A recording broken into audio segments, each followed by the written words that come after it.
Well, hello, friends. Welcome back to Honey Apple Farm. It is a lovely day here in the middle of June. And today I want to take you back to probably the single biggest excitement that has happened since we moved into the house, and that is Dad Days. So, to set the stage to understand just quite how amazing Dad Days are, I need you to close your eyes for a minute and set the stage with me. Imagine that you've been living in this lovely, newly renovated, formerly abandoned 1830s farmhouse for 6 weeks. There are piles of boxes everywhere. Also, imagine that you have an ever growing mental list of things you would like to do to make the house more comfortable and habitable. And as you're looking at your mental to do list, you come to a realization. You lack three things to make significant progress on this list. One is time. The second is skills, because everything is going to be a figure it out as you go first time DIY project. And the third thing are tools. With that in your mind, I now want you to imagine that you receive a text message one day from your mother that says, "Your father and I have been talking about sending your father, who is, by the way, a pretty dab hand at basic DIY stuff, out to visit you for a week with the express purpose of working on a select number of projects that would make your lives more comfortable and infinitely easier." How does that sound? If you were overwhelmed with feelings of joy and wonder and delight and gratitude, then you will feel the same way that Peter and I felt when the offer was made. And thus, Dad Days were planned and scheduled for the middle of April. And even before it commenced, Dad Days turned out to be really helpful for our to-do list because we had a pile of boxes sitting in the corner of our living room, which was literally the nowhere else for this stuff to go pile, and it all had to move so that we could set up my dad's guest room. So I spent the weekend before his arrival cleaning that space out, moving a lot of boxes, making a wall out of our book boxes so that he'd have a little bit of privacy between his bed and the living room. Now, before we get into Dad Days proper, there are a couple things from that experience that I want to share with you guys. One is a discovery that we made about the wallpaper in that living room, and the other is our first adventure at hanging curtains, which, spoiler alert, was a little more cottagecore than we expected.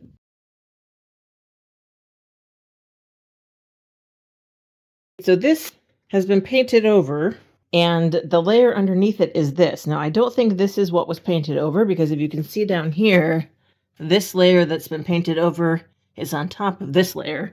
But this is what used to be in here. Having a hard time imagining a whole room in this color scheme. It just feels like it would be a lot. And what do you guys think? Would you do a whole sitting room in this pattern?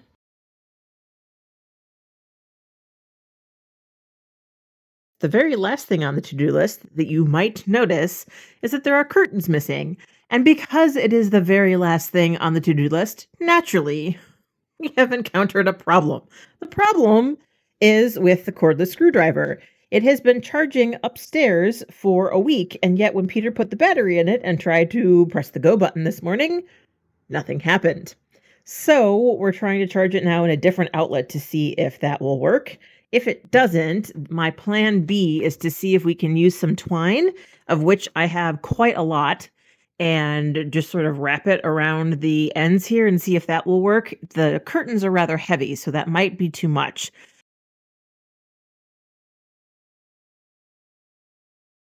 Ta-da! Curtains! The first curtains in the house. And yes, they are a little bit cottagecore with the twine, but you know what? It works. And the blue of the curtains matches the blue in the quilt, matches the blue of our tapestry. My dad isn't here yet, so Peter and I are going to send our last work emails in the last 20 minutes or so here, and then it will be dad arrival.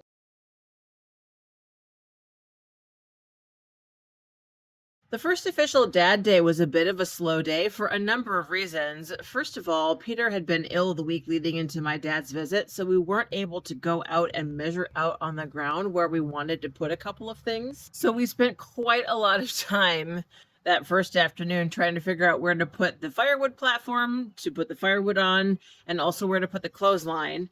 A second reason is because Dad had to unpack the truck, right? He brought a lot of supplies with him. He also brought a couple of pieces of memorabilia with him, one of which I was expecting and one of which I was not. So Dad is starting to bring in the things that he brought with him from Iowa. This cradle we have had ever since I can remember. I have helped move it more than once. Apparently, it came from a kit, and it was purchased before I was born for me and then my brother. It has held a number of things over the years. It was a magazine rack at one point. It's had other things in it, so I'm not sure where we're going to put it yet, but it definitely fits the farmhouse decor, so that was expected. This, however, is not. It says Felicity's Porcelain Easter Eggs. I don't remember having any porcelain Easter eggs. Well, they're certainly beautiful, but I have absolutely no memory of these. When I asked my dad if he had any additional information, he did not. So I naturally texted my mother, and it turns out that my grandmother purchased these. Ooh, how cute is that? My grandmother purchased these for me once a year when I was a baby, and the reason I've never seen them is because they were far too delicate and fragile to put out with dogs, kids, young kids, cats, etc. Oh my gosh, look at that. Ooh, that is gorgeous. So yeah, they were never out because my mom was afraid they would. Ooh, I love that one. Afraid they would break if they were on display. So they've been packed away for, oh, now that one is classy. They've been packed away for decades at this point, and I guess it's finally time for them to come. Oh my gosh, that is so cute. It's finally time for them to come home. Thanks, Mom. The third reason was due to the weather. It was really cold and gray, and in fact, it was snowing. You guys, this is nuts. It's proper snowing. I mean, it's been flurrying a little bit at the house, but it wasn't sticking. But up here, we're 11 miles north of home. Look at that. It's proper snowing. That's just not right. And yet down here back home, we're 11 miles south of the farm supply store. It's still snowing, but not sticking at all. And then, of course, the fourth reason for the first day to be slow is simply because we had to go get supplies. So while my dad did have a few things ordered and delivered via Amazon in advance of his arrival, there were a lot of things that we just needed to get at the local hardware store. And this was really exciting for us because we've been going back and forth to Lowe's, which is about a 35 to 40-minute drive each way. And in advance of my dad's visit, I did some Googling and found out that there is a hardware store. It's actually like a farm supply and hardware store, 15 minutes from us, called Mid Lakes. And oh my gosh, you guys, this place is fantastic. It's day one of the dad adventure, and we have just come to the local farm supply store, which I've never been to before. So this is going to be an exciting exploratory adventure. My dad and I spent probably a couple hours walking around their aisles, looking at what they had, buying supplies, making note of what they had for future supplies, either from dad projects or my projects. And we have been back up there a couple of times since, Peter and I think my dad was there almost every day. It is chef's kiss. However, day one was not devoid of excitement because we had our firewood delivered. Our first load of firewood has arrived, and just off screen, Peter and my dad and the delivery driver are trying to figure out where we might want to put it. We're getting 3 cords, which should be enough to see us through all of next winter. So by the time Dad leaves, we should have, we have 3 cords, which are being delivered now, and then we'll have the place to store them. There she goes.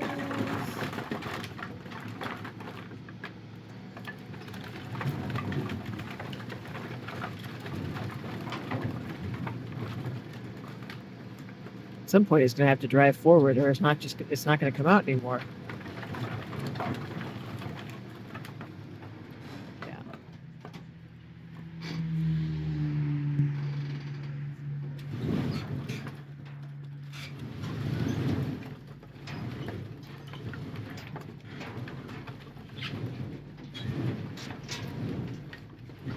Look at that. So there she is, our firewood supply. Turns out our delivery gentleman is new to this as his side hustle. The truck is a 1975, and he built the bed himself. Those are cherry boards up top, which he cut himself with a chainsaw. Being aficionados of older machinery, Dad and Leslie got on like a house on fire, and they stood outside for quite a while talking before Leslie took off. And it was just lovely. It was really cool to see them connect. And I have to say, it's really satisfying to look out the upstairs window and see an entire winter's worth of wood that will keep us warm for much less than the cost of our electric bill. Well, we're all ready to go. The dad extravaganza is ready to explode onto your screen, and that is exactly what we'll be doing in part 2 of this video series. So I'm going to leave you here with all the preparatory work complete. Say thank you so much for hanging out with me, and that I hope to see you in part 2, which is coming soon to a video channel near you. Thanks so much for sticking around, and I will see you soon in my next video. Bye for now.